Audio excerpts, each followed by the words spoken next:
legit is out. Yeah. That's the important part. Okay. Son of a gun. Second time's the charm. We were recording the original one, and 5 minutes into it, we're just like, wait a minute. The cables aren't connected up properly. Take two. Take two. Okay, let's redo what we did in the last one. This is exactly what we did in the last one. Ratatatata. Ratatata.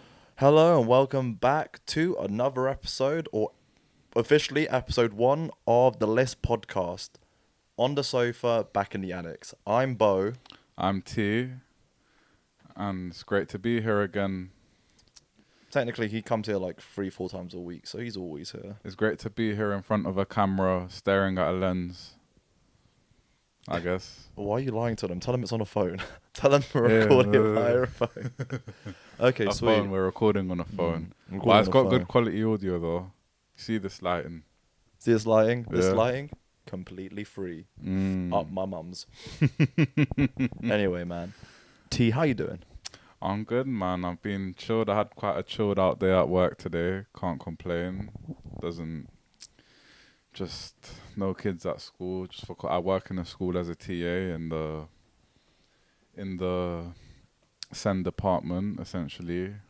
Do a lot of different things. But yeah, no kids today, so pretty easy. How was your weekend? Weekend.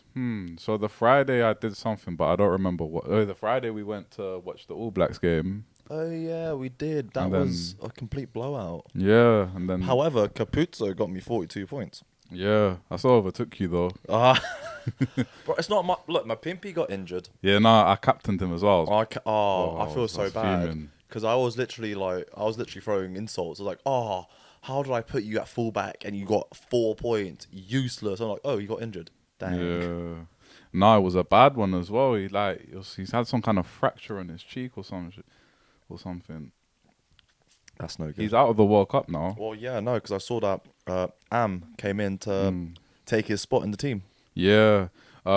which I was Did you surprised about. Did you see the tackle? No, I didn't. It was head on. Oh, But because the tackler was already going down on his knees, he was already going low. When they TMO'd it, the referee didn't give him a yellow. But it's because that the player making a tackle was low enough, but my Pimpy went into the tackle. yeah, kind of. It looked painful. Like it swelled up straight away. Oh, it's like one of those boxing ones when when you get banged really easily in the face, just swells up. Yeah. Oh man, Nah, it was on the Saturday. I didn't really do much. didn't you go to Wasps?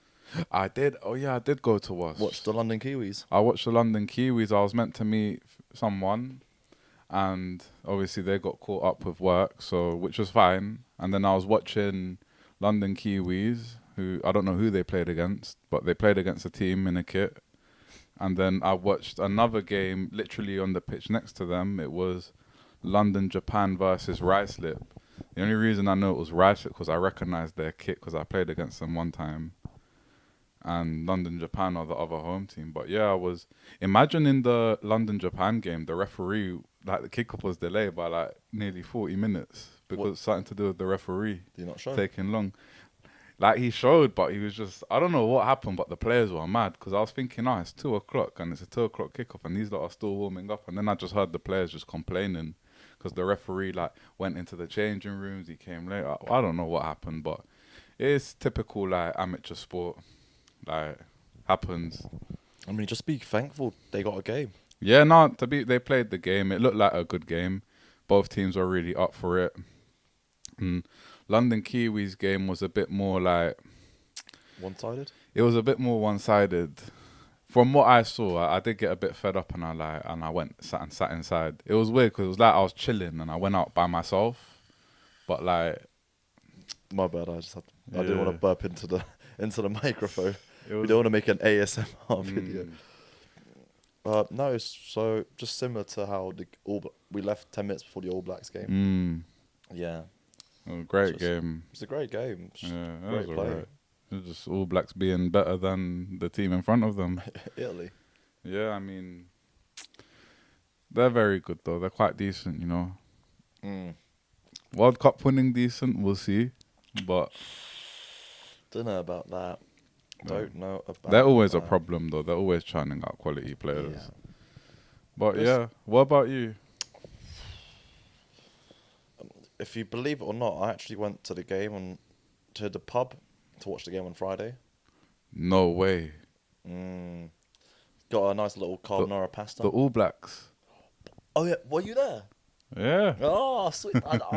Bro, sorry, I was with people. I didn't recognize you, eh? Oh yeah. We Nah. totally didn't go together Totally to the didn't game. go together No. whatsoever. No, it was decent though because we went to a different pub Yeah. and the Different social spot. level completely the same as any other pub. Literally tons of Kiwi fans there watching the game and just having fun, you know. I pissed off a lot of them because I spent the whole time watching the football rather than watching the rugby. Look, man, you know what the score for rugby was going to be. That's fine. Yeah, you didn't nah. know what the score between Sevilla and Barcelona were going to be. I mean, I support Sevilla. I thought we were gonna get smoked, but we didn't. We lost 1-0, and we had our chances to score goals. It was a own goal at the end, which is a bit annoying, but I mean, I would have taken not getting smoked 5-0. So I mean, a 1-0 loss is it's quite depressing. But I mean, it's not depressing, but you live. Could always be worse. Always be worse. Always be Yeah, worse. nah. That was my Friday. My Saturday, I had a pretty chill morning, as I do every morning on a Saturday, which doesn't include me going to work. Had a lot of carbs. Had a Monster that was sugar and caffeine, so like a proper like full sugared Monster, and I think that gave me the energy to like be hyped for about 4 or 5 hours after having it, which is great because I had a rugby game, and we played Aylesbury away. They had a nice 4G pitch. Ooh. And I got into the warming up, right, and I was like doing some kicking for warming up. Honestly, I missed every single kick. I couldn't get my bearings together for kicks. I think I was too excited, and everything just went spoof. What, like a like booting it kick or like a drop Out of kick? hand kick, drop kicks, off a tee. I Oh, felt you went for it. You was feeling yourself. I was feeling myself, and I was the only one warming up out of my whole team. I was like, this is great. I'm embarrassing myself. I know, but it was all right. It was my first game back, 80 minutes, and it was. We won 26-22. It was a hard-fought game. I made 3 tackles. Okay, I attempted 3 tackles. I missed 1, and I got 2. That's the important part. 2. He plays on the wing though, so there's a lot of times you don't do anything. I didn't do anything for like the first 20 minutes. The other winger opposite me was giving it big balls chat. He was like, "Oh yeah, this, that, the other."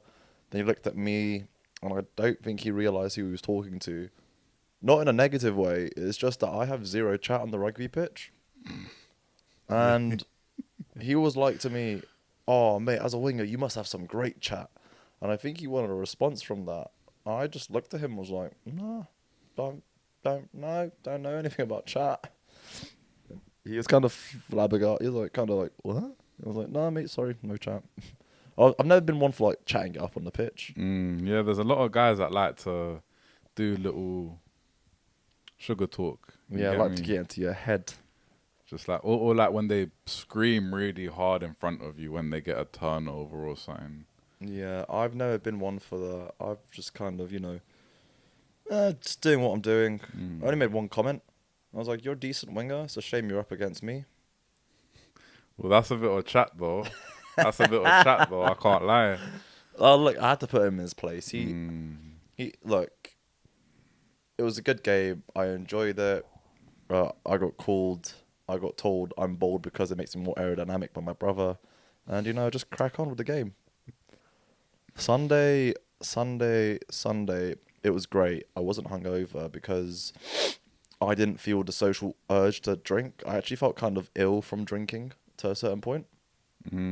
And yeah, the reason we're really going in depth into our weekends because we're kind of actually, this is the first episode we're going to do an interview where Tarek takes reign over the whole podcast and interviews me. So I'm gonna be talking to Bo about his life, his rugby playing career and just his story, and we get a good chance to learn about Bo in good detail. When I was a young boy, I used to hook onto a ship sailing to the UK. And then, during the cold winters, I sneaked off, found family, and now I'm here in the country. 25 years later, no one knows my story. But now on LIS, we shall unveil it.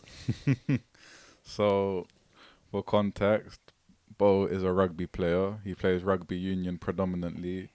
Recently, in the last couple of years, got into rugby league. So we're going to delve into a little bit of that. But you know what?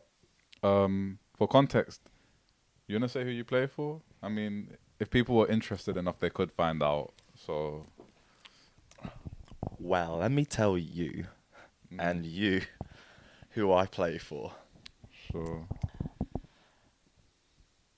During the winter months, so during the rugby union season, So I that's currently play for Amersham and Chiltern, known as the Red and White Dynamite.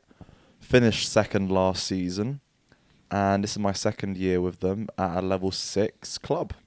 Sweet. During the summer, I played rugby league, and I play for West Warriors. Also, just finished my second season with them. We lost in the grand finals, but we are a top contender team, and yeah, top of the amateur pyramid in the country. Sometimes play international rugby. Yeah, so if his name didn't give it away, Bojan Cecaric, Bojan Cecaric is Is- not English man. he's a Serbian. So, yeah, that's a pretty cool fact. You get to play for your country on a regular. I wouldn't say Semi-regular. Cool. by Once or twice. once or twice whenever they call me. No, Yeah, it's hard being an international for countries that don't really like. Obviously, there's the aspect of you want to play because it's in your heart. Mm-hmm. Like you want to play it for the pride of wearing it for your country. But sometimes when you don't feel a part of the squad, you just don't really want to play for them at all. Well, you know what? We'll get into that in a little bit. Mm. So, we'll take it from the top. How old were you when you started playing rugby, and well, how did you get into it? So rugby wasn't my first sport. Background, my mum and dad came to the country, 90s. Dad played a decent level of football Oh, swear. back in like semi-pro. That's what he tells me. Oh, fair. I don't know didn't if it's that. true or not, but that's what he tells me. He played semi-pro football back in Bosnia. And his one comment to me, which really sticks at me to this day, is, if I trained as half as much as you did for football, I'd be a pro by now. And I was like, cheers, Dad. That makes me feel so good about myself. But look, he hasn't trained as half as much as I do, so, he could have been a pro. I could have been rich. Oh, well. My mum was a judoka for Yugoslavia. Really? Okay. So she came over because she had some comps in England. And in 92, all of Yugoslavia was boycotted. So she was about to go to the Yeah. Olympics in 92, but that was all boycotted because of politics, because Yugoslavia wasn't really liked. Was this at the time that the country began to split? It's In the time the war. country just wasn't vibing together. Okay. You want the whole cake, but you can't get a slice. That's Yugoslavia in a nutshell. And then 96, she was boycotted again. Not by political means, by my dad. She was pregnant with my brother. Nice. So she had 2 chances to go to the Olympic Games, and both times she was stopped by external forces. Well, to be fair, the second one was an internal force, and yeah, that's why she always had a dream of my brother or I going to the Olympics. So when I was younger, I got tossed into judo. Okay. How old was younger? Like when I was like 4 or 5. Okay. My dad did the dad thing of throwing me into football, into basketball, Just anything. tennis, anything to not keep me on the streets. They're like 3. Would I be right in saying that those are probably like the 3 top sports in Serbia. Those are like the three I top mean, sports in Serbia. you got two world class athletes in basketball and tennis. Yeah, exactly. We are currently the best 3v3 in the world. Currently the best MVP as well in Nikola Jokic, and the best tennis player currently as well with Novak Djokovic. I don't care what anyone says. I said my points. Come at me. Mm. Okay, so football, basketball, judo, Tennis. tennis. So yeah, I was flinged in sport to sport, and my parents not being from the country, they didn't know what rugby was. Mm. So a lot of the time they kind of like tried to shelter me from external things. So like I wasn't really, I didn't really go out with my friends a lot when I was younger, Okay. because my parents were like, look, you can do sports, go school, come home, like everything, like hanging out on the streets. Nah. Mm. When I say hanging out on the streets, I don't mean like, Like hanging out on the streets. like I mean, it's playing like out. playing outside. Like my parents weren't really fond of that. They were like, look, you can do whatever you like on holiday, but like during school time, you got your sports, you got your education. Stick to that. That's fair enough. And then when I was about 11, 12, I went on my last judo competition. It Okay. was in Belgium, Ooh. and I got yeeted. So I was a chubby kid. Really? I was a chubby kid, yeah. I was. I should have done more research before this. I should have asked you more Should have things. asked more questions. In our several years of friendship, she'd been like, "Oh, what were you as a kid?" I was like, "Bro, I was a chubby kid as a kid, man." No, I was a chubby kid, so I got put into the higher weight class for judo, and I got completely slumped. Oof, rough. And then I said, "I'm never going to do judo again."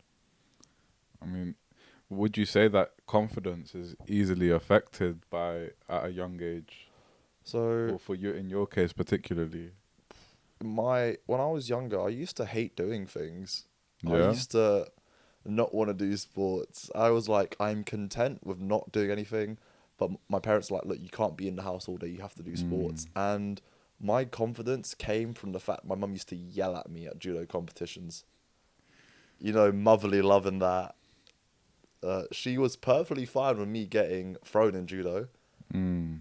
And she would be like, "No, you can't do that. You got to do this." And one time, she actually put me in a judo hold, and I was tapping out. I was like, "Mum, get off me! I don't like this anymore." And no, it's just that my mental resilience in judo was my mum. She used to kind of push me to do everything I needed to do. She'd be like, "Look, you got to grab him there. You got like." She was my main, like she was basically my coach, my fan, my everything. And the one time I went somewhere without her, completely destroyed. That's really interesting. So she, Destroyed my ego, destroyed everything. I couldn't do it anymore. in a way, like you could say, it's a bit of an oxymoron because she took you out of your comfort zone, making you do sport, but then at the same time, she herself was your comfort zone. Yeah. So she'll never. She's always kind of upset about that I never stuck to judo, Mm. even though my brother was probably the better athlete out of both of us. In general, or just judo? General, he's always been the better athlete. It was just one thing. I'm a masochist. I love being in pain for some reason. So when I got to year 7, so when I get to secondary school in here, went to Gunnersbury, which was just a normal state school, and they didn't have any other sport but rugby. Mm. So yeah, so when I was 12, 13. And Gunnersbury was a boys only school as well, isn't it? I feel like that's, I don't know, I don't want to say things without fact, but like a lot of boys only school predominantly focus on rugby. But then at the same time, someone could be like, oh, I went boys only school and we never play rugby. But I'd say a lot of schools in England just focus on rugby. Just like a lot of, not a lot of Okay. football. Like if you want to do football, you go to a football academy. I mean, it's not as simple as going to I mean, yeah, you go to a football academy, but obviously there's the Well, to being be good enough to play for a True. football academy. But there is Sunday league and there is like, I mean, Chelsea school, Chelsea Academy yeah, was a football school in Chelsea, yeah. but that's also because it's Chelsea. So I mean, but then is that the legit football academy? nah, or it's is that just like a school. Yeah. So how did you get introduced to rugby then when you started secondary school? because I was a chubby kid, and they were like, "We have no other sport but rugby." And my brother at that time, he was a year above me. He'll always be a year above me because he's a year older than me, and I'm just stating facts. I know. Keep talking, bro. And he was playing rugby, so I was like, "Oh, let me look up to my brother, who's playing rugby, who's better than me, who's faster than me, who's more skillful than me." And from playing rugby at school, getting introduced there, learning the rules slowly. I also went to my local club, which was Wasps FC, where they used to be the professionals, but then they moved. They moved out. The academy moved from there as well. To Coventry. Yep. I was gonna say Canterbury. I was like, that no, that's wrong. It's Coventry. Good They thing moved to I'm Coventry. here. And now they moved out of Coventry and they don't exist. R.I.P. And R-A-H. R.A.H. Rah. Rah. And then I went from playing, so basically playing second team at school and second team at Wasps FC, to enjoying it. But also, my mum comes back to the equation. Okay. She did not know a single thing about rugby. And I'll be honest, she still doesn't know a single thing about rugby. She knows we only pass the ball backwards, that's it. And the first few times she came to watch me play, she nearly ran onto the pitch. She was like, "Oh, you can't be doing that to my kid. You can't be roughing up my son like that." I'm like, "Mum, it's okay. Stop. Please."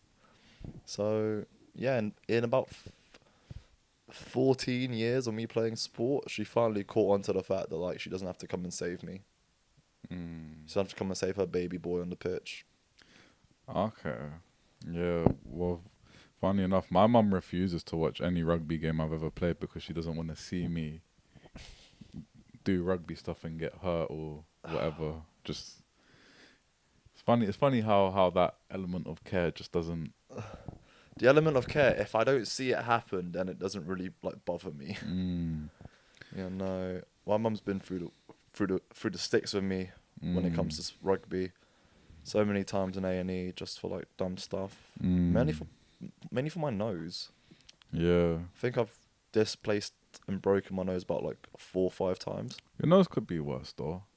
I'm still a pretty boy, it's fine. Yeah, like, Yeah. still there. But nah, man.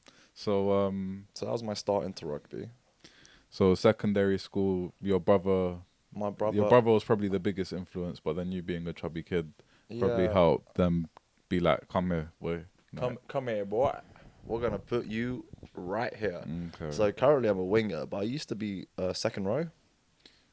Oh, you really played everywhere. I played everywhere. So I went into the props for a bit. Didn't know how to prop to save my life.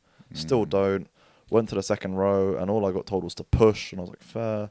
Hey, can you run with the ball?" I can run with the ball. And I realised that I think during like my second or third year of playing rugby, I was good at running with the ball. Okay. Because there was one day I wasn't picked for the squad, and we had PE that same day, and the ball got kicked off. I caught it, and I ran past the whole other team during PE, and I scored a try, and I was like, "Nice. Thumbs up, nice." Then my coach comes and pulls me aside, and he's like, "Bojan, are you free after school today to play rugby?" And I was like, sweet. Was that your first game or No, that was just me playing like 2-3 years into it. It's like, just a bit of... But that was like from when you moved from like the tight 5 kind of positions to a bit further back. To being a flanker. Okay. So I went to the back row, but I was still... I only transitioned to being a back when I was 18 for a bit, and then when I got into about 3-4 years ago. So I was always a forward, but I played like a back. Yeah. I mean, you being in the backs makes sense, having seen you played and having played with you. But yeah, no, those are quite big transitions just positionally. So what was the social aspect like while you were growing up of playing rugby?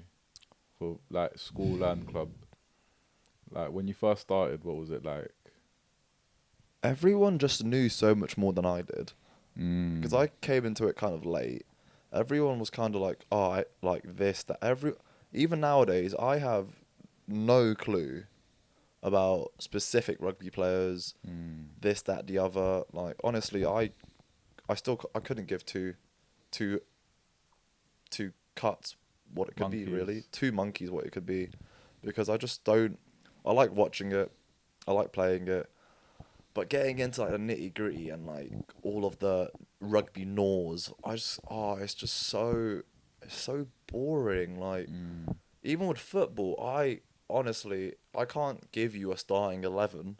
Like I can't be like my starting 11. I don't know 11 players. Yeah, you're I'll be more like, is that one guy from Barcelona? One guy from like, I just don't know the team. like you could say like a bait guy, but Oh, I can say a bait guy like Erling Haaland, Eric yeah, Haaland, but like I can't really. Erling. You said it right the first time. Nah, I was saying the British version afterwards. Oh, fair. Nah, I just don't. I don't have that much enthusiasm for knowing specific people in rugby because I've had a lot of my teammates are like, oh yeah, I played with this guy that went to Saracen's Academy. I had this guy that England under 18s. This guy, this guy. It's always been these people that played a high level of rugby, and I'm just there like, yeah, I went to state school. So was the what was how was it culturally in school? Because I mean, you went to state school in London, so like, was it different to anything that you were used to, or was it just like your mates from school and how it is? Mates from school are how it is, but honestly, I'll say it right now. My mates from school, just the reason they were mates with me is because I played rugby and that was it. In terms of personality, I'd say I was a complete opposite of what they were. Because they'd always be like, yeah, this house party, this place, we're going to go X, Y, Z at like 16, 17 years old. And I'm there 16, 17 years old, spend basically several hours with them at school, then go play rugby, put my body on the line with the boys. And afterwards, zero interaction. I felt like a few of my like teammates actually didn't like me at all whilst I was playing rugby. How did that make you feel not being liked, especially at that age? I didn't care that much. Okay, that's interesting. I think my biggest thing was I couldn't care what others cared about me. That's really interesting. Just because, like, I mean, everyone's different, but like at that age, that probably would have really bothered me. Oh no, honestly, I kind of got into it because my own worst enemy is myself, and I kind of like I'm critical of myself. But when someone else says something, I'm just like, look, I just couldn't care that much about your opinion. Even like people attempting to bully me at school, I kind of had to stick it on them. Like, who are you bullying? Like, what? Like, you're 18 years old. You're at school. You look like a complete mug with your tie looking thicker than a bar of Snickers. No, but honestly, you know the people I'm talking about. The ones that like try to act up in front of you, and they're like, oh, this, An that, ego the kind of other, thing. and I'm so like, look, I had to stick on them. Like, look, I'm part of the rugby team. It means it doesn't mean I might be stronger than you, but I will dump you into the bins. I don't. No one really laughed, and I had to dump one of my teammates into a rugby bin because he was taking the mick out of me so much. Wow. So how did that come about? It's just I was an easy target for people when I was younger, even though I played rugby. And you have those like fallacies, those imaginary like points. You're like, if I play sports, if I'm good enough, people won't bully me. Yet at school, I was still picked on whilst playing sport. And even though I was just like really nice guy, this, that, the other, it made it easier for people to pick on me. Like I don't think I had a solid set of friends. I might have had like a handful, like 3 or 4, but like having like a massive group of friends, I wouldn't even classify my rugby teammates as my friends. They were just my teammates. Yeah, Shots fired. it I'm joking. it it kind of got to me at one point. I was like, I just don't like anyone here. Mm. And then it makes it harder for me to play because I'm putting my body on the line for people that wouldn't do the same for me. Okay, so if we switch it up a tiny bit in terms of wasps, how did you get into wasps? So when I got into Wasps, it was because I was playing rugby at uni. So this was No. I was playing rugby at school. Sorry, uni's yeah. a bit Okay, further away. that's a different I was story. playing rugby at school, and I was like, I want to go play club rugby too. So I went to Wasps, and a lot of my mates from primary school were there Okay. that I haven't seen in a while. And they were like, "Oh, Boyan, long time no see." And like, they actually honestly did care way more than people that were hung around. I think it might have been the fact that I don't see them as much, so I don't know exactly how they are 24/7. But even then, like, Thursday night, Tuesday night, Thursday night trainings, Sunday games. Like, I got invited to go out with my mates and his dad to go watch the Fulham game, and like, honestly, I felt so loved, and I felt a proper connection there With the club or with the with the guys? club, and with the club itself, with the people there. Just we were literally, so my age group going through Wasp was known as like one of the better age groups in its history because we just went constantly undefeated, and it's just, if I could do it again, I would. Oh, okay. So that was a much more positive experience. Complete contrast to what you went through in school. So Gosh. how did like going back to school? How did it feel like going back to school to play rugby? Feel, and then how did it feel going to Wasps when you weren't in school? If you get what I'm saying. So I'd never really changed my personality going from school to Wasps and Wasps to school because I was just the same person. Yeah. And going to Wasp was just fun because you kind of like, it's not, you have a bit of downtime, go to Wasps, you see your friends you don't see that often. It's a bit happier, and like, there's no stress of like representing a school because with schools you have like certain criteria. Like, you need to be like not in detention, you need to do X, Y, Z, and obviously because I didn't like school as it was, doing anything for school kind of just felt kind of repulsive. Even like playing rugby with school, oh god, it's just so many times we'd get a coach trip out of West London and go back into West London off the A40 on the M40 and stuff like that. We'd be in Ealing, and it'd be another 25 minutes to get to the school. However, if I got off at Ealing, it'd be a 10-minute walk for me to get home. And That's annoying. every single time, never allowed to get off the coach. And then I was like, look, people respect me for me playing rugby, that's cool, but people don't respect me as a person. And that was like, I knew it straight away. I could see the coaches like, look, Boyan, nice guy, but as a person, don't really respect him. As a rugby player, I respect him a bit more. That's cool. Say that first to me. But people at Wasps, they respect me as a person, as an individual, and as a rugby player. Okay, so I'm gonna throw the two big words. If you can recall from that far, how do you think that affected your mental health, your mental state? Because it's constant contrast. You're constantly going from one kind of environment and set of relationships to another. Like opposite. It's like Let's put it this way. I came back into school for sixth form, and the first comment I got from one of my teammates was like, "Oh, mate, you got a decent haircut. I might actually have to start inviting you out to the parties with us." As opposed to in Wasps being like, you do training or you do a Sunday and a Saturday, and you'd be able to spend time with your mates afterwards. But they wouldn't like, you like the bar was set like, you're only there for like a couple of hours, but then people would like they used to call me Fluffy back in the day. I was like, Fluffy, what are you doing after this? Do you want to go grab food? A lot of us would go grab food at Nando's oh, Fluffy, you free on the weekend? We want to go watch a football game. Like, Dad's taking us X, Y, and Z. It's just, it's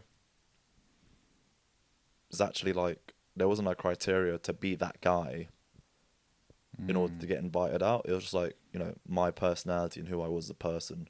Regardless if I was playing in the first team or second team, I just got asked to go out with Wasps whilst with school. You have to be cool. You have to look a certain way, act a certain way. I mean, there's a lot of little pressures at school that you put yourselves under. Even working in school now, I see kids doing the same thing just to try fit in. But when it's quite disheartening to hear that when you were doing something that could or should make you fit in, you're excluded. And like in a way, like from my experience in rugby, that's not what rugby's about. No. I mean, it's not like you're gonna get on with every single one of your teammates, but to be marginalized like that, that's a lot.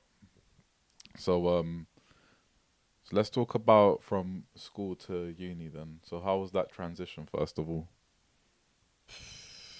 School to uni, it was a rough summer for me because my granddad passed away Rest going in into peace. uni. Rest in peace. And I was going into Loughborough. And obviously we all know Loughborough being Sporty uni. the sportiest uni around. And I'll be honest, I should have taken more advantage of what position I was in, but I was young, I was impressionable, and I just wanted to, after being in school for so long, I felt more like I wanted to fit in more than actually wanting to use what I got given.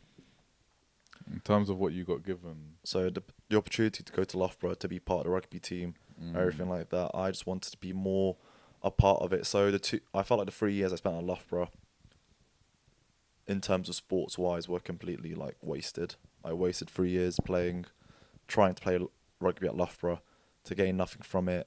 And in my third year, I actually stopped playing rugby. I was actually thinking of giving up. Well, so we'll talk about how that happened in a second. So, obviously, university, exciting time. You moved to another city, town, whatever Loughborough is. Don't know much about other than it's got a great sporting uni. What was it like living away from home, and did you live in halls or? So I lived in halls for 2 years. I was a sports secretary for one of the halls, one of the accommodations. And the best part about being in halls, you just make so many new friends for that year. Let me clarify, you make friends for that year. Because I'd say 99% of the people that I went to school with, I went to uni with, there's just zero contact. There might be a like on a photo or a follow on social media, and that's pretty much it. But that's perfectly fine. You can't spend every waking moment and every waking hour texting someone or messaging someone, because if you spent that time messaging every single person you ever knew, you wouldn't have enough time to do anything else in life. I mean, it's life, isn't it? You meet people off either phases in your life, or people are there to stay. Yeah. I mean, that's how I see life, and people you meet and interactions. But Yeah, so what about the uni rugby culture? Was that a thing? Like rumors? it's vile.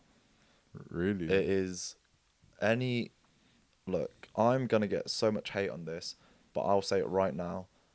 Sports at universities, socializing is vile. The things they do to people, the things you do on nights out as a sociable person in sports at university is by far my least liked thing about university. They take advantage of first years. Okay,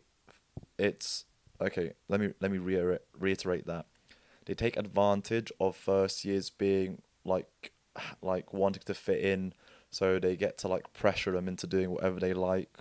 And I'm not a massive drinker, Like if I want to go out for drinks and get merry, I will gladly. But like getting to that level of drunkenness is just kind of it's it makes me feel ill, and that's the one thing I learned the hard way about rugby. The the drinking culture and the playing culture are so it's intertwined. Mm. So we'd be on an 8 hour coach trip up to St Andrews, and on the way back, and it's 8 hour coach trip of just drinking, just Mm. constantly drinking. And as a 18, 19, 20 year old, you have literally nothing else to do but drink on that coach trip back. You can't really enjoy yourself in peace. And I remember literally falling asleep on the floor of the coach, waking up several hours later, and the first thing that's been given to me is someone pouring cider into my mouth to drink it. And you're still like, ha ha ha, that's funny. But when you take a perspective out of that, when you look at it from a distance, you're like, wait a minute, that was kind of fucked. That was kind of like that, like you were forced to drink. And yeah, you can say no, but then there's one issue: people look down on you. It's peer pressure. The peer pressure, like people say, oh, you can always say no, and that's perfectly fine. You can say no, and I pushed the motion to say no. But if you do, people are like, oh, I can't say no because they're gonna look down on me. I can't say no because of this, and I was like, bro, honestly, just if you don't want to do it, say no, and if it's not your cup of tea, just find somewhere else to go. So in my third year, I quit rugby. So just to rewind it back a tiny bit, when did you like learn about the? Because obviously you were playing rugby growing up as a youth, like essentially. So when did you come to that realization of the drinking culture being a big part of the rugby culture? So I always knew going to university would be like, you go out more, you go out for drinks, this, that, the other. But before university, I never really got used to go out. I never really used to go out to the pubs to drink and stuff like that. I used to have like, maybe if I went out, I'd have like one beer or one cider and just call it a day. But like literally the first night of university, I was kind of shocked Mm. as to what social culture was at university. And then I got even more disturbed at what social culture was when I went out with the rugby boys. How much of, because you said how growing up, especially when you're younger, I mean obviously you get a bit more independence as you get older.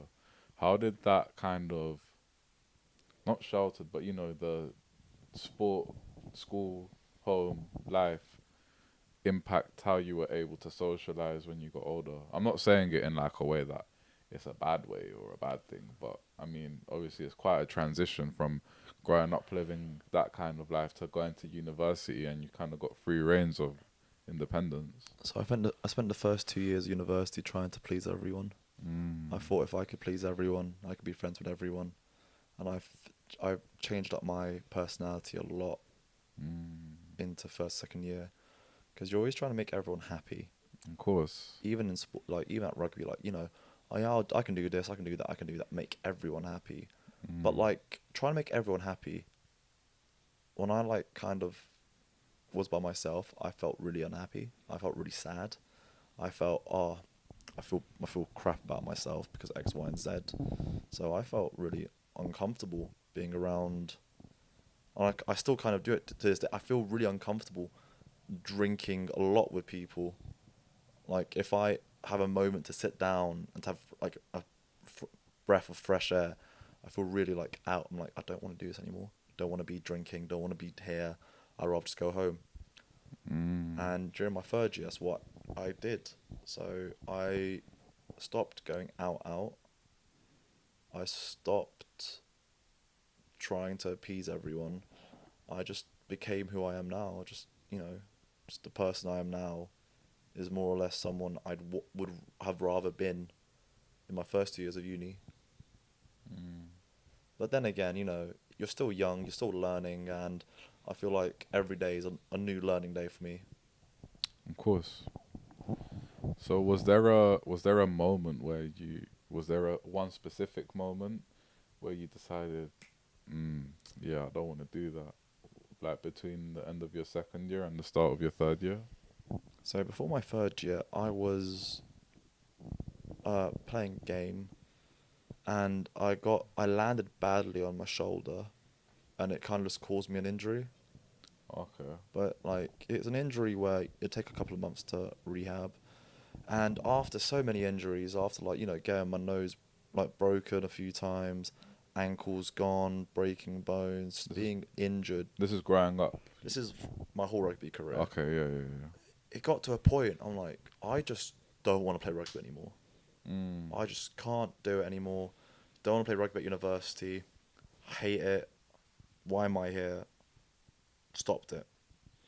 A whole year of rugby just completely missed at one of the best sporting universities in the country. Wow.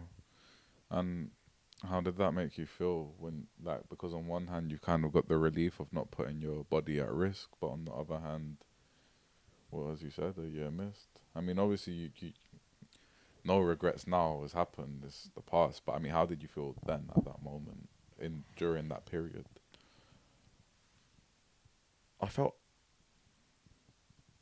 confused, conflicted, Okay. telling people I don't play rugby anymore. And them asking why, I'm like, just don't play rugby anymore. Just sacked it off. Mm.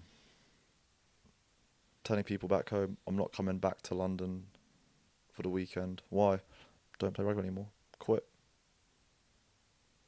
So it wasn't a dark year. It was a year where I had to figure my crap out, and just it was the year before COVID as well. So it wouldn't just be a year of missing rugby. It'd be like a year and a bit of missing rugby out. It'd be longer than a year, and is that basically 2 years? Yeah, so it was like 2 years out of rugby, and finally came back into it during the COVID period when it all kind of settled down. Yeah, because that was a really weird period for the sport as a whole. Yeah, it was like we tried to introduce specific playing rules and everything like that. Even before that, it's like we kind of had a season. I mean, I didn't play them times, but there was. I remember the season usually the season can finish as early as March or April, or even before. But then so there was kind of a season that year. But then whether it finished or it just got cut off early, I don't know. I don't remember those. That's the dark times. Mm. We reinvented the wheel and made fire. Now we're in the new age, post COVID. So how did you get out of that dark period of when you were at university? What kind of what were you doing instead, and what coping I mechanisms was were you using?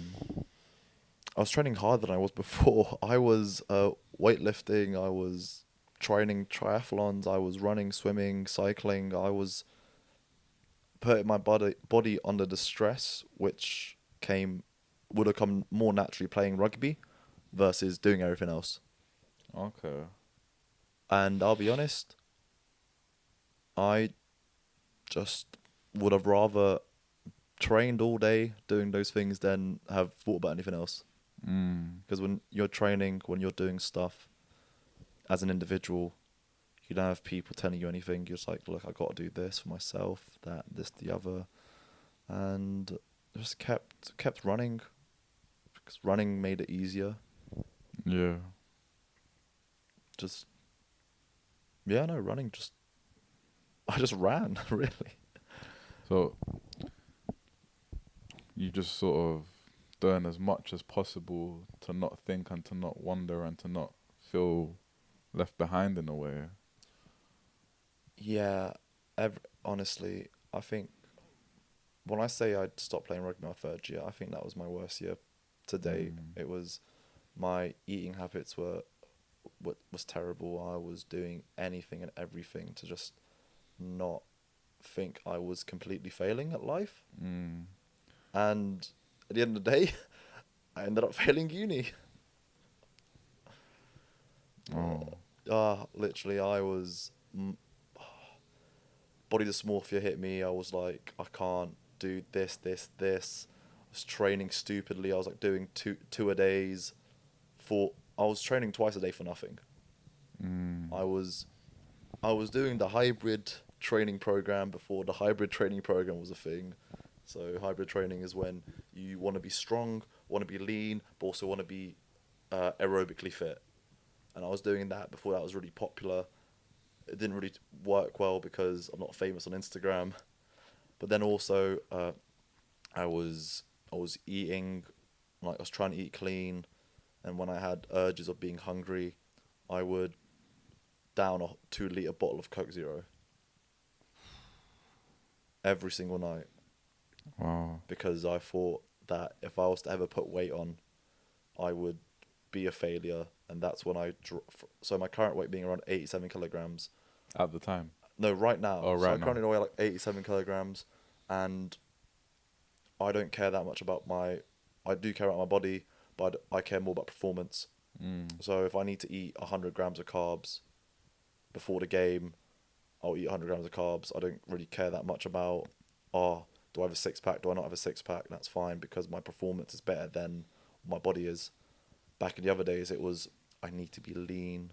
I need to do this. I need to do this. Like, social media has kind of like skewed us, so we don't know what being normal is. But at that point, I got told my body fat percentage was about like 10, 11%. Yeah. And I was like, wow. And I still don't have a six pack. What am I doing wrong? So I went back to the drawing board, and Wow. I realized what the problem was. I wasn't training hard enough. So I started training even more. God, I just did not like myself whatsoever back at uni. It's a lot to go through. I mean, I think living a healthy lifestyle in general with exercise and a good diet is it's a commitment. And it's a pretty big commitment, especially at the start. I mean, that's a real eye opener, man. Just because you eat healthy or you eat clean and you train a lot doesn't mean you're healthy inside. No. And I learnt that the hard way. When you say healthy inside, do you mean mentally or do you mean like physically inside? Well, mentally and physically inside, just because So let's talk about physically inside first.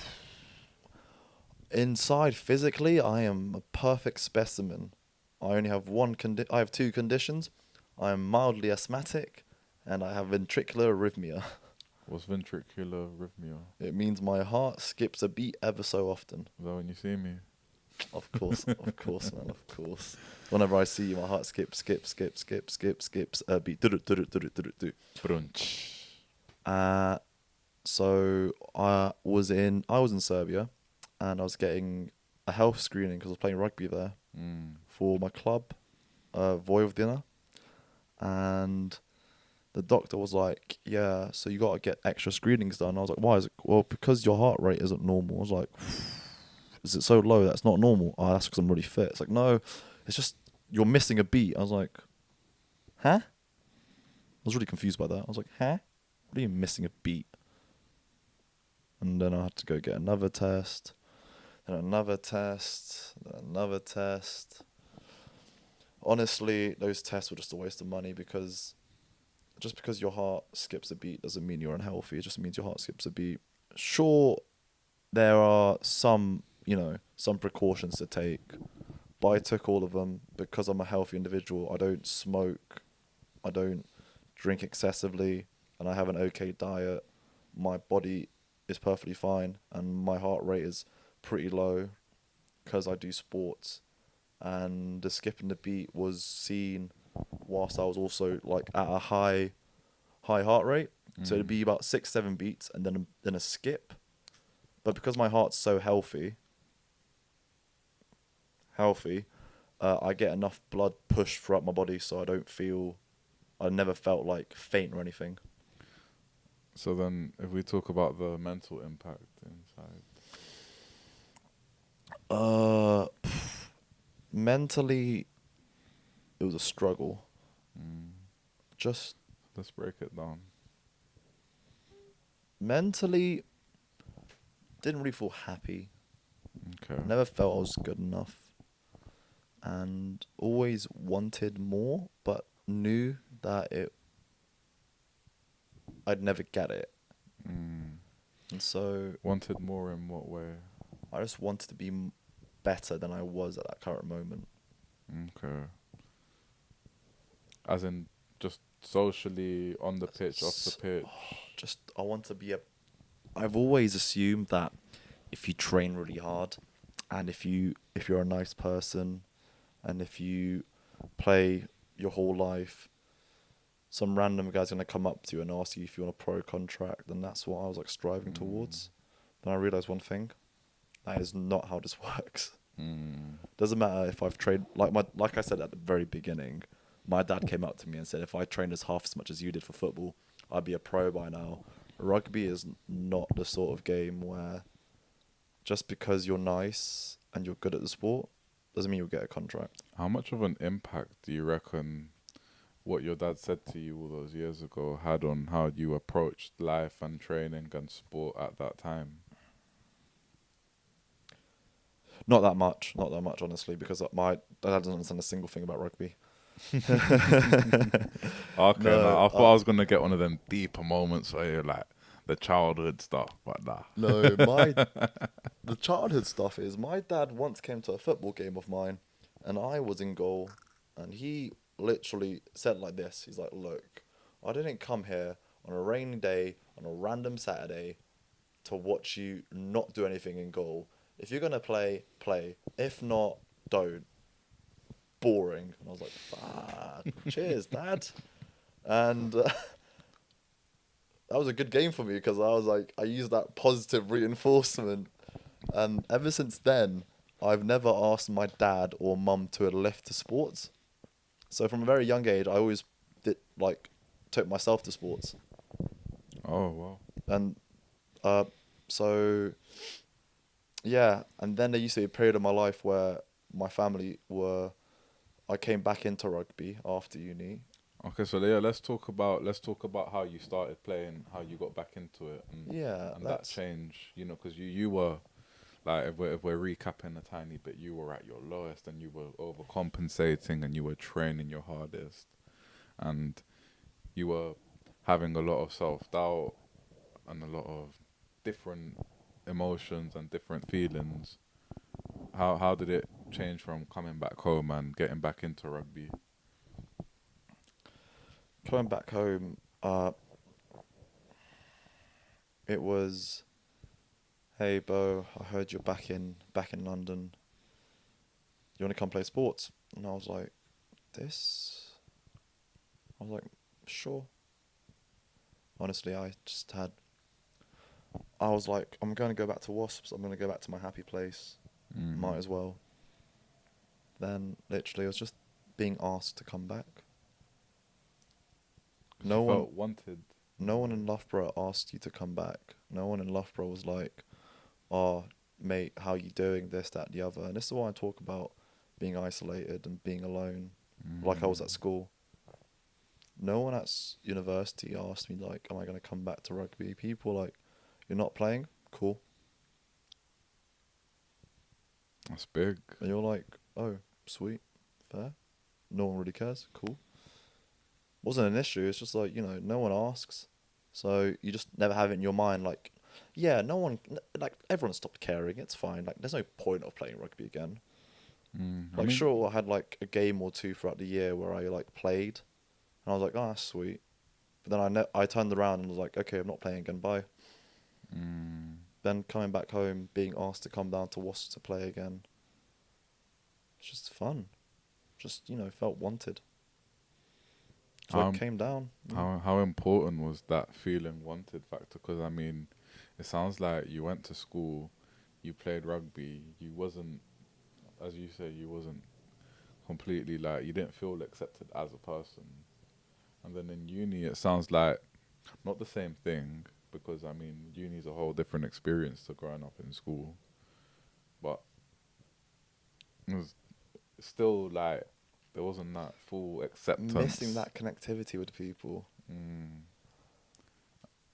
Well, is that something you feel you need? Is that something imperative to you?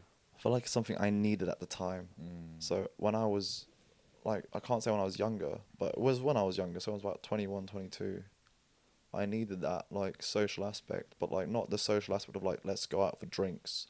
I need that social aspect. Was like, oh mate, we're here for you when we're sober. We're here for you when we're drunk. We're just here for you. If you want to come down and play, you know who the boys are. Everyone's gonna accept you. Everyone loves you as a person. We love who you are on and off the field, regardless of if you're a complete weirdo or not. I'm like, oh, cheers, boys. That means a lot to me. And then I played another 2 seasons at Wasps because I just felt at home, even though I was constantly told by my family and by friends, oh mate, you can definitely like play a higher level rugby. You should definitely play a higher level rugby. I was like, oh gosh, don't want to do it. I mean, for context, the Wasps at the time probably playing like level 9. And then more recently level 8, but that was more for a league restructuring kind of thing. Yeah. So yeah, you played at Wasps. So was it like similar? Because that's another big transition that we're gonna end up going through, because you're playing. Obviously, you played at Wasps with your age group. You played at uni with people more or less your age group. You played at school with more or less your age group. When you went back to Wasps at 21, 22, you're playing senior rugby with big men that have full-time jobs and So fully grown physically. Like, it wasn't a big transition for me because when I was throughout my 3 years at Loughborough, the 2 years I was playing rugby, I kept going back home so on the you're already weekends. playing. So I was playing senior rugby from when I was like 18 onwards. Oh, fair. Okay. But like that transition from that 1 year. Hello, everyone. So we had some technical difficulties. As you can see, our clothes have changed, and The it's a clothes different time of changing is Jane. the technical difficulties. Yeah. So the memory ran out on the phone. So we're just gonna try our best to pick up where we left off. We were getting some good stuff from Mr. Bojan about getting back into rugby after the difficulties of university. And yeah, so let's try our best and see where we can go from here. So I think it ended saying that we were talking about how Wasps were a level 9 club at the time. I think that's where we did start off. That's where we ended off. That's where it cut. That was the That's cut where off it point. cut off. So I think it was about an hour into the podcast.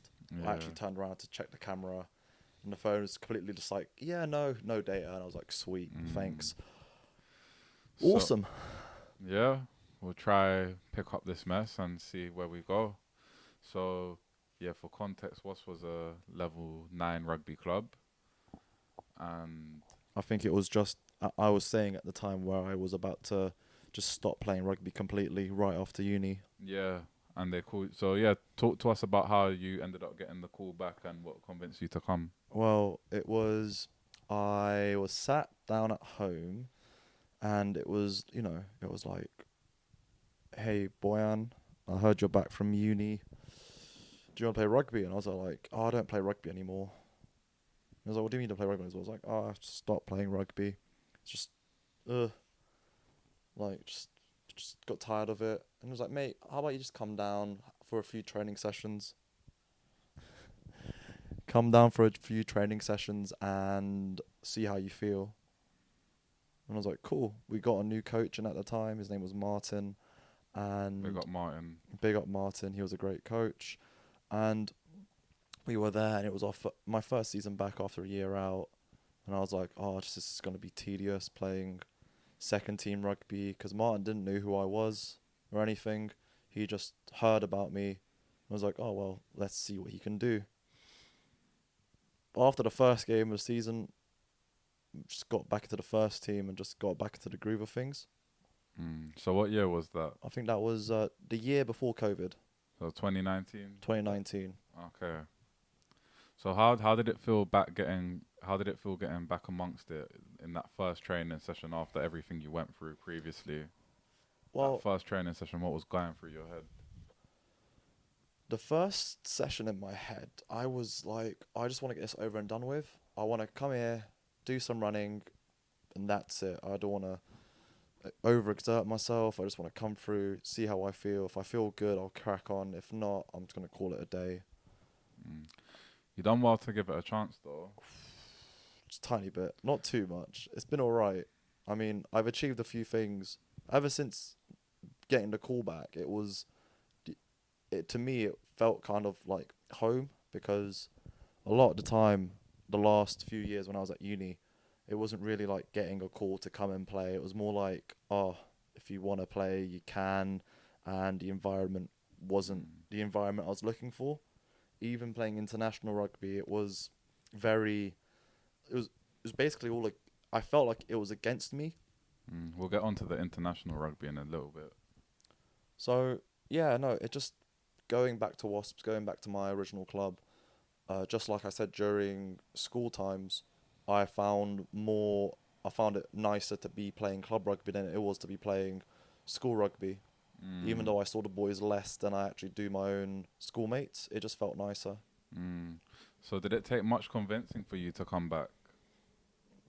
Was there a lot of thought process into? It was about 3 messages. Okay. About 3 messages. What, like back to back? Back to back messages. Like About 3 messages. Triple text. A triple text that I was like, I'll come through. Okay, fair. So how was that season, that first season back then for you? It was a stressful season still, because it was a season where I was struggling with work, struggling to balance a full-time work life and playing rugby on the weekends. So I wouldn't attend a lot of trainings. I'd just come in, train when I could train, and then I'd leave it after that. And it was stressful because I just felt like I didn't know where I was at the time. I kept going from like work to rushing to get back to training, and it kind of started the cycle I didn't want to do of like rushing my life. Yeah, so let's just for a bit of context, Bojan, what do you do for a living? Currently, I'm a stonemason, so I get big slabs of stone, I cut them down, and I refit them into kitchens. So quite a laborious job then, quite physical on top of playing a very physical sport. Oh, sometimes I just wake up in the morning with like a bad ankle or a bad knee or just my shoulder being in bits, and I'm like, I need to carry this kitchen in today. Don't really want to do it, and that doesn't help that it's all the way. So when I was playing at Wasp, which is down the road from my house, it's all the way up in Aylesbury, so it's an hour's drive there. So if I was to work, let's say, an extra 30, 40 minutes, because, if it's your own family business, you work a bit extra. I'd be rushing time to like kind of get back home, get my stuff, and just head back to training, go to training, spend an hour and a half, literally no breaks in between. Yeah, so that must have been quite taxing both mentally and physically. Did you ever worry about not being able to go to work because of the repercussions of playing rugby? Vice versa. I was scared of not being able to rugby because I had to work. And then after playing rugby, I felt like, oh, I'm injured. I can't go into work. And with a lot of people, when you're like, I work for myself, I do family business stuff, you're able to like, kind of be like, I can tell my dad that I'm not feeling well, I have to go in, this, that, the other. But a lot of the time I'd have to crack a painkiller and just carry on like there was nothing. Okay, so how long did it take for coach to put you back in the first team? 2 games. Okay, so not too long. It wasn't too. I didn't feel shit about playing for the second team. No, of course I didn't not. feel bad. I'm not one of those players who are like, oh, if you put me second team, I don't want to play. Just, if I get to play rugby, I get to play rugby. Yeah, that's the most important outlook. At the end of the day, it's the same club. Exactly. You're representing the same badge. You're playing the same games. Nothing really changes fundamentally. So yeah, so let's talk about because we got onto some really juicy stuff before the camera cut off. So just a quick run by of that season, a quick summary, that first season back.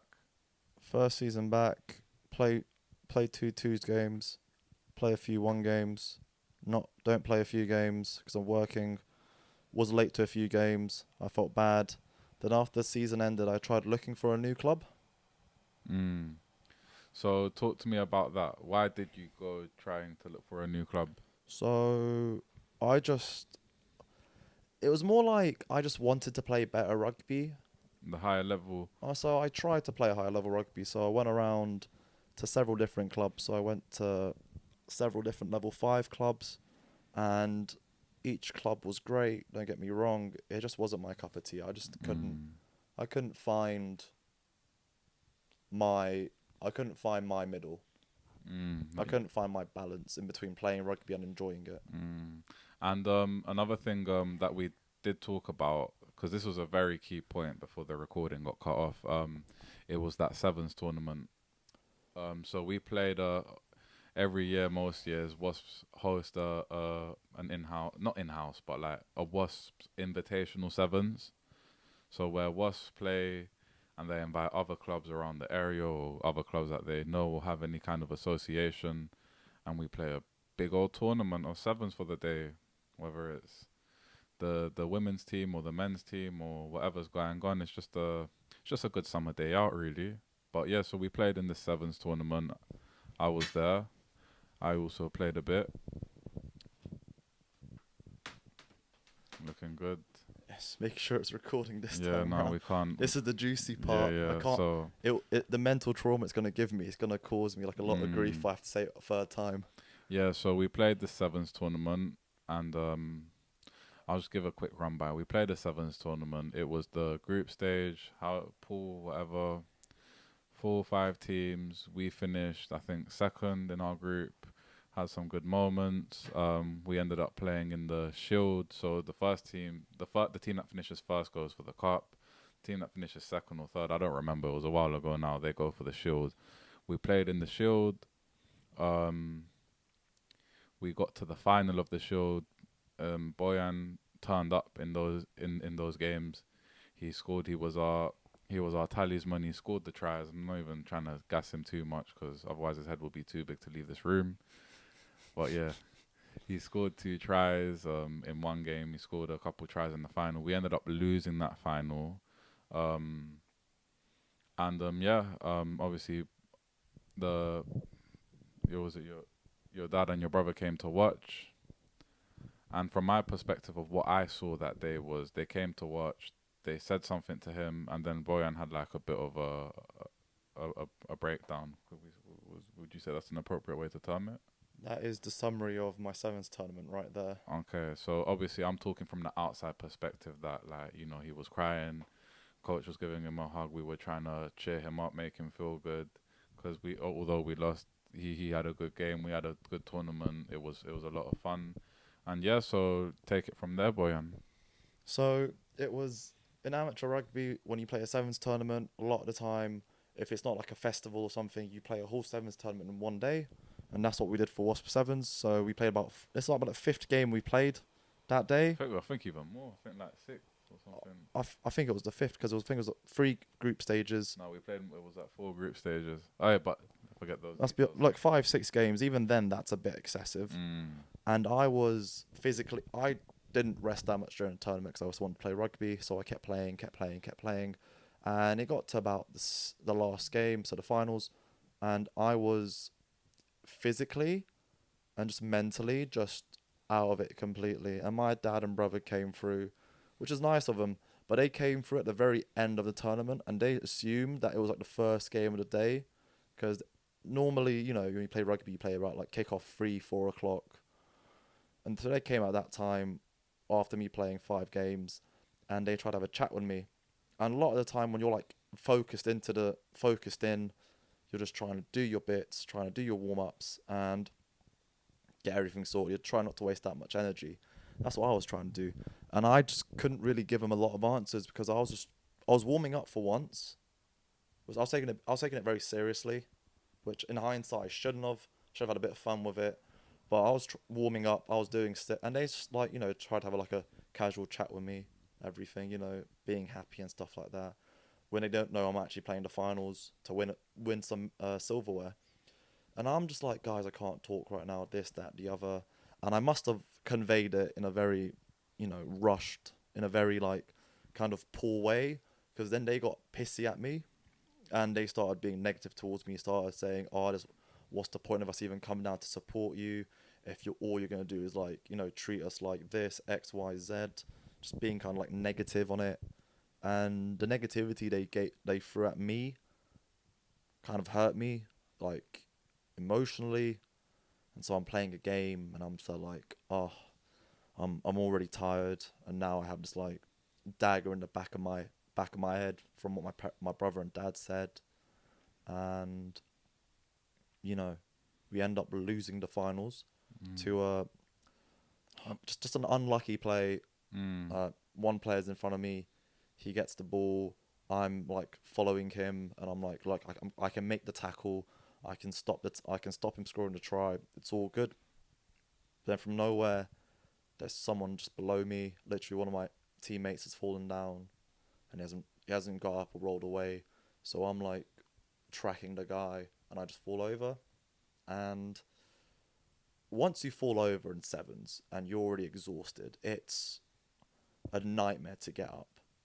And so then the guy gets the breakthrough and scores the game-winning try for his team. Congrats to him. And all I just see is like, it's like, what I remember is like a look of disgust from my brother and dad. Like, like I wasn't good enough. And, when you're in that, like, at the lowest point, and then that, like, breaks you, you're just there like, oh, I wish I wasn't playing at all. And you're like, the memories of school, memories of, like, university, memories of why I stopped playing rugby start flooding back into it. And I just literally lost it. Went to coach, and coach was like, mate, what's wrong? I was like, I lost the game for us. Because in that moment, you don't really think straight. You're just like, it was my fault. I lost the game for us. And coach was like, oh, what do you mean lost the game for us? Like, it's not your fault one try led to us losing. There's sevens, it's a whole game. It's not a one-man sport. And then I just literally felt shit. So I started crying. Started like the waterworks and everything. And I just felt kind of pathetic because I had people around me that didn't know me that well, like seeing me cry like I was a kid. And I'm just there like, this is terrible. Wish I wasn't here anymore.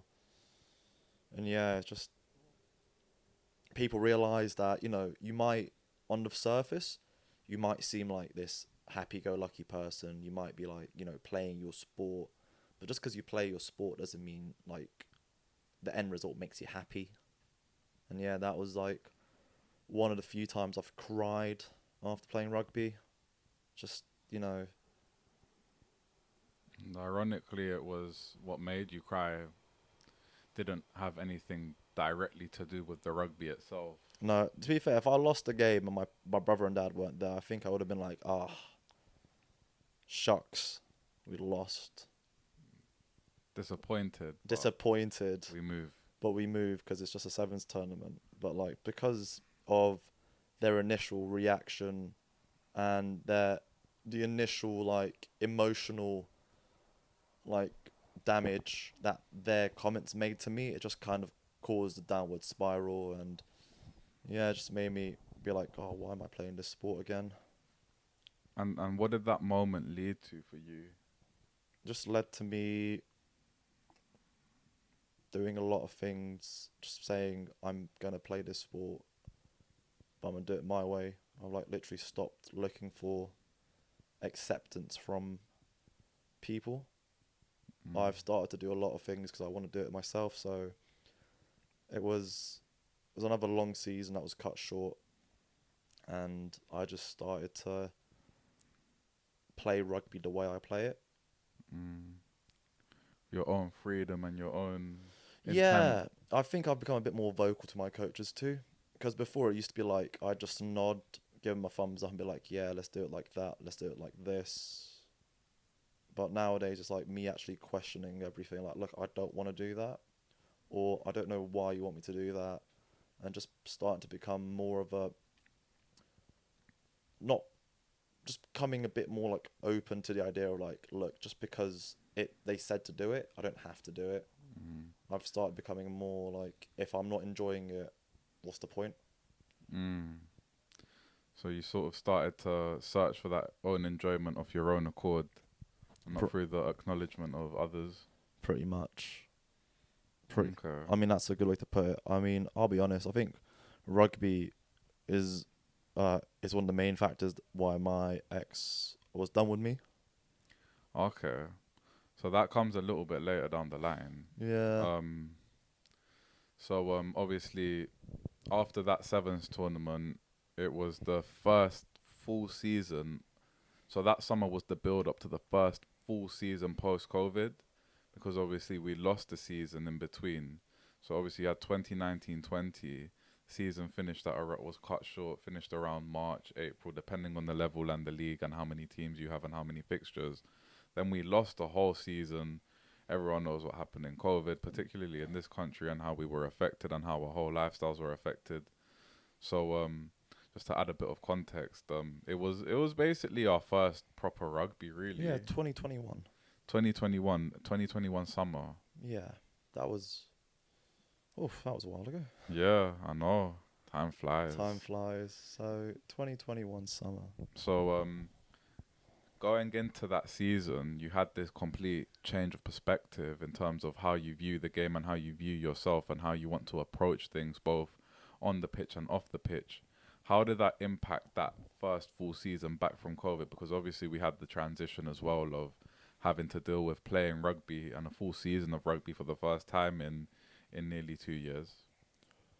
I just before I'd be like, yeah, someone's not playing that well. They don't know the sport that well. That's fine. We can kind of, if they want to play, they're playing it because they want to play it. And I kind of took it a bit more seriously. So we had a few players that thought they were like, top of the table. They were the they were the creme de la creme, and they were just being like complete, like just like just complete not like douches. Mm. And you kind of have to like tell them like, mate, this isn't what you think it is. You can't just come to a random club and be like, oh, start demanding things from people. And I just had to like put my foot down a lot of times, be like, nah. A lot of times I'll apologize for things that I do, but this season it was the start of the season where I was like, I wasn't being that apologetic for my decisions in a game, Mm. because I'd gladly be like, look, I did something, fair enough, but it was my own decision. And yeah, I just started backing myself more than anything else. Mm.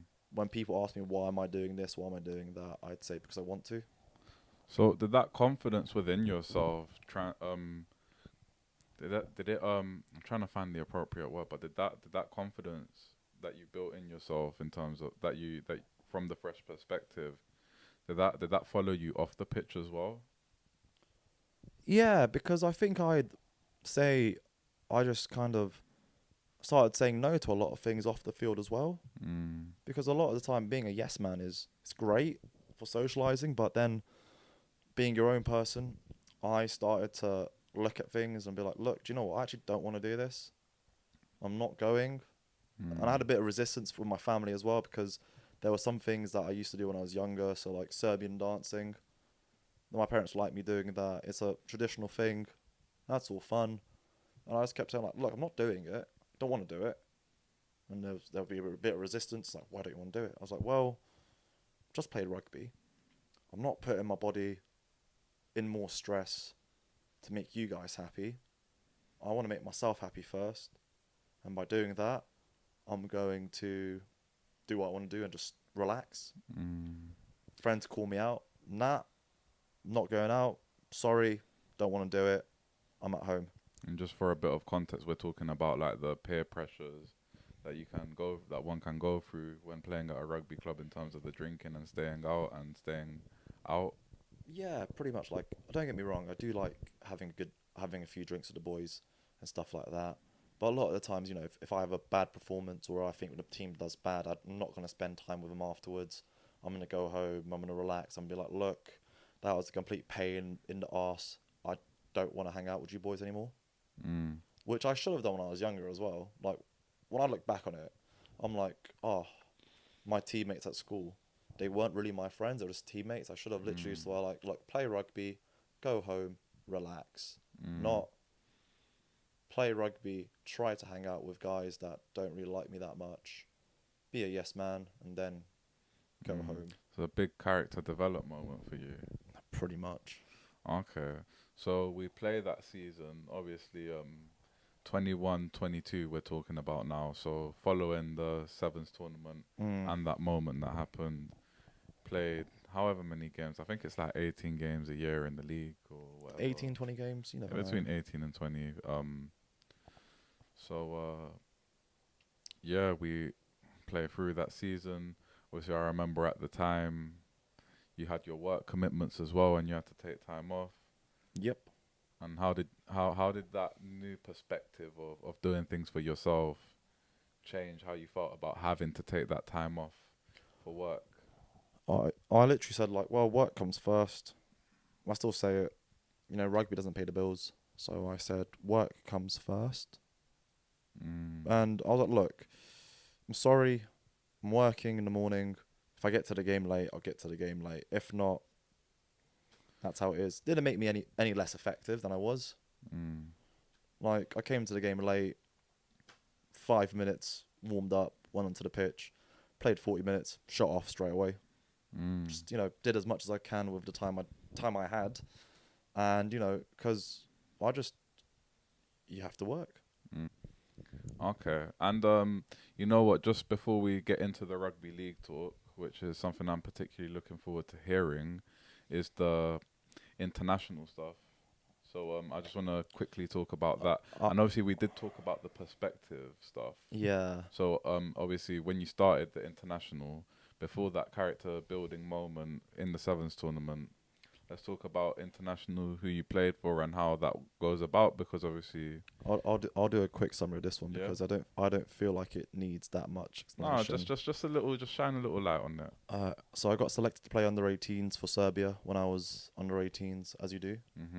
As you do. Then they kept in contact. They hit me up when I was at uni to play for the first team. That was fun. Then sustained a few injuries, as you do in rugby. And then just a lot of the time, because I'm born in this country, not born in Serbia, I get looked at differently. So when I'm speaking Serbian, people are like, oh, you got an accent. I was like, well, yeah, I do have an accent because I'm not here 24/7. And last game I played for them, before I did like a massive international break, was against Bulgaria. I got injured, and that was literally just a terrible camp for me. It was the players being complete, like, just not being nice people, which is what I try to avoid. They were literally saying like, oh, it's not my fault, he doesn't understand what I'm saying, this, that, the other. And you're like, the mentality that comes with playing international rugby, I don't need a guy who can just about pass a rugby ball. And this is not my feelings now. This was in the moment. It's like, I don't want someone who doesn't know how to pass a rugby ball properly, or is being a complete and utter, like, you know, narcissist to him being a rugby player, like, talking down to me. So after that, played against Bulgaria. We lost. I injured my shoulder. Called my brother, called my dad, told him I hate playing international rugby. And they said, no, it's not that bad. It's like, how can it not be that bad? Why are they throwing shade on me? Because, you know, defensively, I was in my position. The other team, Bulgaria, they flung the ball out to the other side and they got through. And then one of the coaches comes up to me and says, I'm listening. oh, why aren't you defending your man? I'm like, sorry? You want to say that again?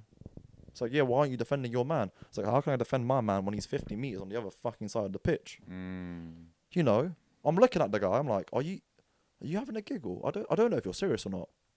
Because last time I checked, if I'm on the left side of the pitch defending, how can I defend the right side of the pitch? So just while because we deviated a little bit from the story to go back to the international stuff. Obviously, the international stuff happened before the key moment in the Sevens. So yeah, we're just, you know, only human. We can only remember certain things. So much. Yeah. So just on a quick one, just for viewers and listeners. So how does it work with being called up? Because what tier would you say Serbia are in like rugby? So in rugby Europe, Mm. there's just European rugby, but it's not six. It's below Six Nations. Mm-hmm. So you have rugby. You have Six Nations. You have the European Championship.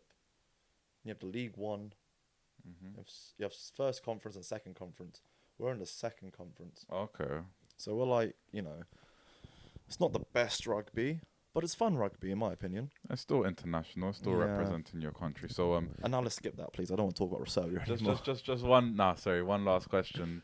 When it came to going making your way to Serbia, was that something coming out of your own pocket, or was that something they paid for you?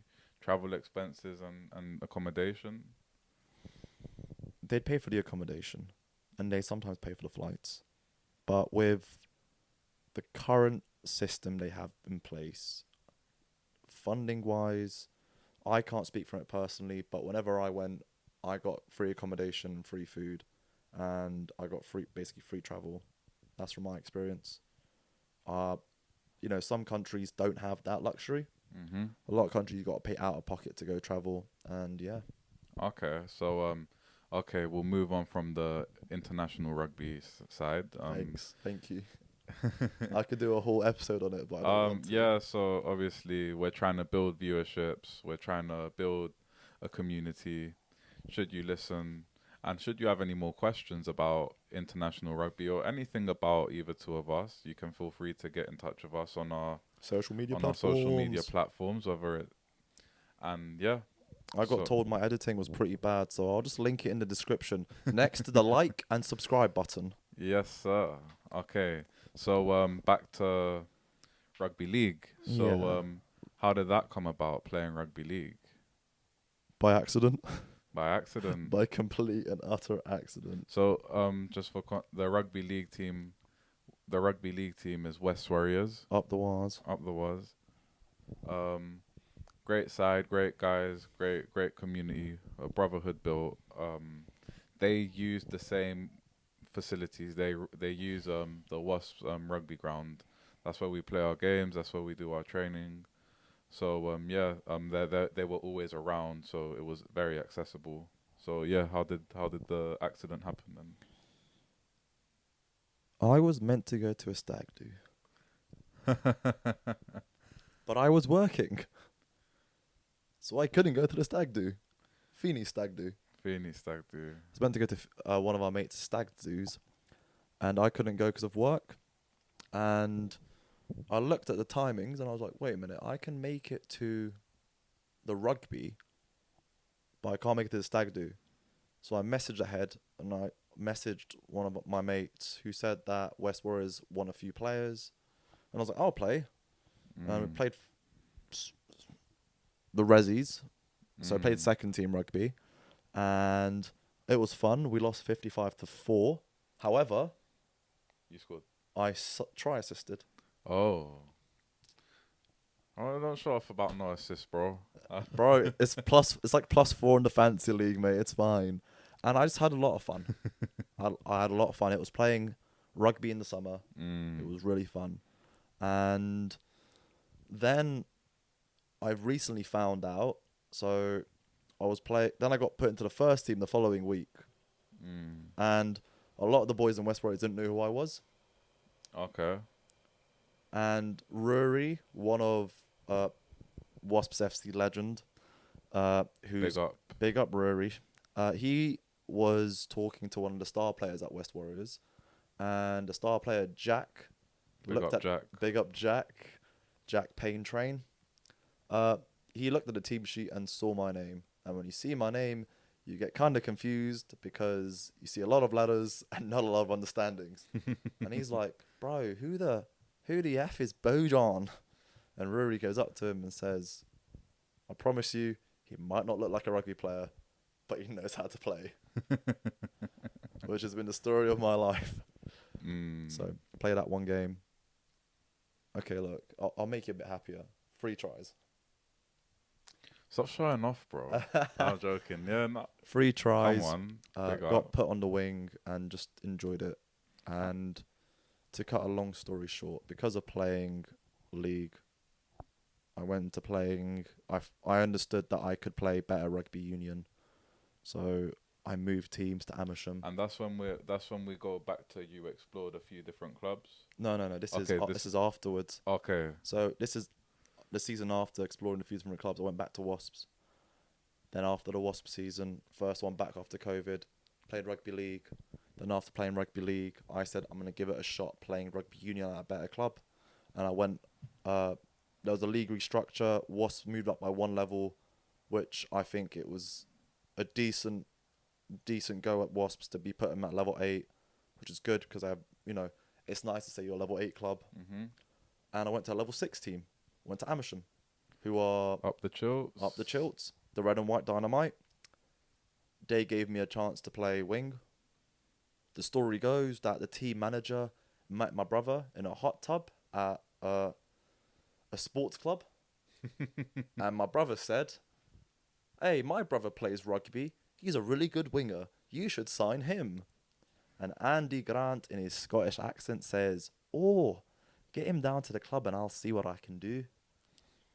I met Andy Grant the first day there. I introduced myself, and he looks at me. He's like, "I think I've met your brother before." I was like, "Well, this is going to be awkward." He's like, "Yeah, I met him in the hot tub." I was like, "Sounds about right. He doesn't really use the gym when he's at the sports club." And ever since then, I've been his signing. And I want to cut this short because I feel like this is going to be a 2-hour podcast. Mm-hmm. And I don't want to talk too much about myself because I need to go to my room and cry from the PTSD of everything. No, but it's, better out than in. Of course. So playing rugby league, had a great season. Went into playing rugby for Amersham. I started a lot to learn. So I got picked up as playing as a winger for the team as well. But I still had a lot to learn. And halfway through the season, I got told I need to attack more. I need to be a more offensive player, which kind of shook me a bit because I thought I was doing all right. So from the halfway through that first season at Amersham, became more offensive, everything, and had the awards night for West Warriors. Got backs most improved back of the season, which was nice. Then after the first season at Amersham, got the awards for best back of the season as well. So back to back awards, back to back awards.